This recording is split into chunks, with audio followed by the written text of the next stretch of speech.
আজ আমরা জানব 2026 সালের 10ই জানুয়ারি থেকে 20 জানুয়ারি পর্যন্ত মীন রাশির জাতক জাতিকাদের কেমন যাবে। এই মুহূর্তে আপনার রাশিচক্রের একাদশ ঘরে কিন্তু গ্রহদের এক বিশাল মহাজোট হতে চলেছে। কারণ 10ই জানুয়ারি থেকে কিন্তু একে একে যেমন সূর্য, শুক্র, এছাড়া উচ্চস্থ মঙ্গল ও বুধ আপনার একাদশ ঘরে প্রবেশ করবে। জ্যোতিষশাস্ত্রে একাদশ ঘর হলো মনের ইচ্ছা পূরণের ঘর এবং আর্থিক প্রাপ্তি স্থান। যখন আপনার ভাগ্যপতি মঙ্গল নিজের উচ্চস্থ রাশিতে আপনার লাভের ঘরে প্রবেশ করবে, তখন কিন্তু আপনার জীবনের বড় কোনো স্বপ্ন পূরণ হওয়া কিন্তু সময়ের অপেক্ষা মাত্র। কারণ এই 10 দিন আপনার কেরিয়ার ও ভাগ্যের কিন্তু মোড় ঘুরিয়ে দিতে পারে। এই 10 দিনে আপনার কর্মজীবনে এক অভাবনীয় গতি আসবে। আপনার রাশির দশম ঘর থেকে গ্রহরা কিন্তু একে একে একাদশ ঘরে প্রবেশ করায় আপনার কাজের স্বীকৃতি এবং পদোন্নতির পথ প্রশস্ত হবে।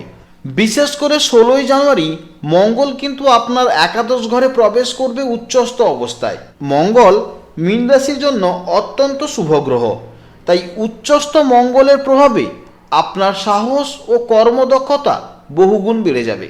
কর্মস্থলে আপনি কোনো ঊর্ধ্বতর কর্তৃপক্ষের সুনজরে থাকবেন এবং প্রতিযোগিতামূলক যে কোনো কাজে কিন্তু আপনি জয়ী হবেন। লগ্নে থাকা শনি আপনাকে যে ধৈর্য দিচ্ছিল, উচ্চস্থ মঙ্গল এখন সেই ধৈর্যের ফল হিসেবে আপনাকে কোনো বড় প্রজেক্ট বা দায়িত্ব এনে দিবে। অর্থাৎ আর্থিক দিক থেকে কিন্তু এই 10 দিন মীন রাশির জন্য কিন্তু একটা গোল্ডেন পিরিয়ড। একাদশ ঘরের সূর্য, বুধ ও শুক্রের উপস্থিতি আয়ের একাধিক উৎস কিন্তু এই সময় আপনার তৈরি হবে, সেটা অনলাইন হোক কিংবা অফলাইন হোক। উচ্চস্থ মঙ্গলের প্রভাবে কিন্তু সম্পত্তি কেনাবেচা বা পৈতৃক কোনো উৎস থেকেও কিন্তু একটা অর্থপ্রাপ্তির যোগ রয়েছে। তাছাড়া চতুর্থ ঘরে থাকা বক্রী বৃহস্পতি আপনার ঘর ও সুখের স্থানকে কিন্তু সুরক্ষা দেবে, যার ফলে আবাসন বা যানবাহন সংক্রান্ত বিষয়ে আপনি লাভবান হবেন।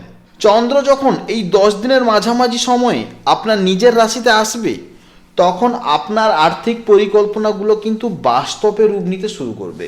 তবে লগ্নে শনি থাকার কারণে ব্যয়ের ক্ষেত্রে কিছুটা কিন্তু সংযমী হতে হবে এবং আপনাকে কিন্তু প্রত্যেকটা কাজে কিন্তু ধৈর্য ধরতে হবে। পারিবারিক জীবনে এই 10 দিন কিন্তু অত্যন্ত ভারসাম্যপূর্ণ হবে। একাদশস্থ শুক্র আপনার সামাজিক মেলামেশা এবং বন্ধু ভাগ্য বৃদ্ধি করবে। অর্থাৎ আপনার কিন্তু বন্ধু সার্কেল থেকে কিন্তু একটা সাপোর্টের একটা দেখা যাচ্ছে। অর্থাৎ যে কোনো কাজের সেক্টরে হোক বা যে কোনো বিজনেস সেক্টরে হোক, অর্থাৎ যে কোনো জায়গাতে কিন্তু আপনি একটা বন্ধু বান্ধবদের একটা সাপোর্ট পাবেন। সপ্তম ঘরে থাকা কেতু কিন্তু জীবনসঙ্গীর সাথে কিন্তু কিছুটা মতভেদ দিবে। সপ্তম ঘরে থাকা কেতুর জন্য কিন্তু জীবনসঙ্গীর সঙ্গে কিন্তু ছোটোখাটো একটা সমস্যা থাকবে এবং দূরত্ব বজায় থাকবে।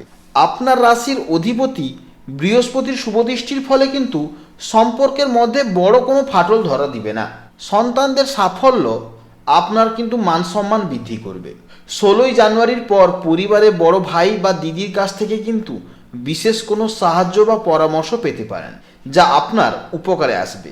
শুক্রের প্রভাবে দাম্পত্য জীবনে যে ছোটোখাটো প্রবলেম চলবে কেতুর প্রভাবে, সেগুলো কিন্তু অনেকটা ঠিক হয়ে যাবে এবং আবারও কোনো অনুষ্ঠান বা আনন্দে একটা মেতে উঠবেন।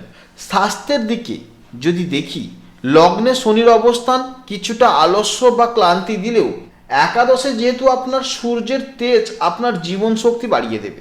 16ই জানুয়ারির পর উচ্চস্থ মঙ্গলের প্রভাবেও আপনি শারীরিকভাবে কিন্তু অনেক বেশি শক্তিশালী অনুভব করবেন। মেধা ও শিক্ষার ক্ষেত্রে চতুর্থস্থ বৃহস্পতি কিন্তু আপনাকে গভীর পড়াশোনা বা গবেষণায় কিন্তু যথেষ্ট সাহায্য করবে। সপ্তমস্থ কেতুর কারণে আপনার আধ্যাত্মিক চেতনা বাড়বে এবং আপনি মানুষদের মনের কথা বুঝতে পারার মতো এক অদ্ভুত ক্ষমতা অনুভব করবেন। এই সময়ে আপনার নেওয়া কোনো স্বজ্ঞাত সিদ্ধান্ত আপনাকে বড় কোনো বিপদ থেকে কিন্তু বাঁচিয়ে দেবে। তাই কারোর প্ররোচনায় পা দেবেন না। যতটা সম্ভব নিজে কিছু করার চেষ্টা করবেন এবং নিজের থেকে চলার চেষ্টা করবেন, তবেই কিন্তু আপনি সাফল্য পাবেন। আপনার রাশিচক্রের একাদশ ঘরে যখন সূর্য, বুধ, শুক্র এবং উচ্চস্থ মঙ্গলের মতো শক্তিশালী গ্রহরা অবস্থান করছে, তখন আপনার সামাজিক পরিধি অভাবনীয়ভাবে বিস্তৃত হবে। অর্থাৎ সমাজে আপনার মান সম্মান বৃদ্ধি পাবে। সমাজে আপনি বিভিন্ন জায়গায় কিন্তু অনুষ্ঠানে যোগ দেওয়ার জন্য আপনার কাছে নেমন্তন্ন আসবে। এই 10 দিনে আপনি এমন কিছু প্রভাবশালী ব্যক্তির সংস্পর্শে আসবেন, যারা আপনার কেরিয়ারের মোড় ঘুরিয়ে দিতে পারে। বন্ধুদের সাথে কোনো পুরনো বিবাদ থাকলে তা কিন্তু মিটে যাবে এবং কোনো সামাজিক ক্লাব বা সংস্থার নেতৃত্বে দেওয়ার সুযোগ আপনার সামনে আসতে পারে। আপনার কথা বলার ধরন এবং ব্যক্তিত্ব এই সময় অন্যদের উপর কিন্তু গভীর প্রভাব ফেলবে, যা আপনাকে সমাজে একজন শক্তিশালী ব্যক্তিত্ব হিসেবে প্রতিষ্ঠিত করবে। 16ই জানুয়ারির পর মঙ্গল আপনার যখন একাদশ ঘরে উচ্চস্থ অবস্থায় থাকবে, তখন কিন্তু স্থাবর সম্পত্তি বা ভূমি সংক্রান্ত বিষয়ে বড় কোনো সাফল্যের যোগ তৈরি হচ্ছে। আপনি যদি দীর্ঘদিন ধরে নিজের বাড়ি বা জমি কেনার কথা ভেবে থাকেন বা এই সময় যদি কোনো সমস্যা চলছে, তবে এই 10 দিন সেই স্বপ্ন পূরণের জন্য কিন্তু অত্যন্ত শুভ দিন। পৈতৃক সম্পত্তি নিয়ে কোনো আইনি জটিলতা থাকলে তা আপনার পক্ষে আসার সম্ভাবনা প্রবল।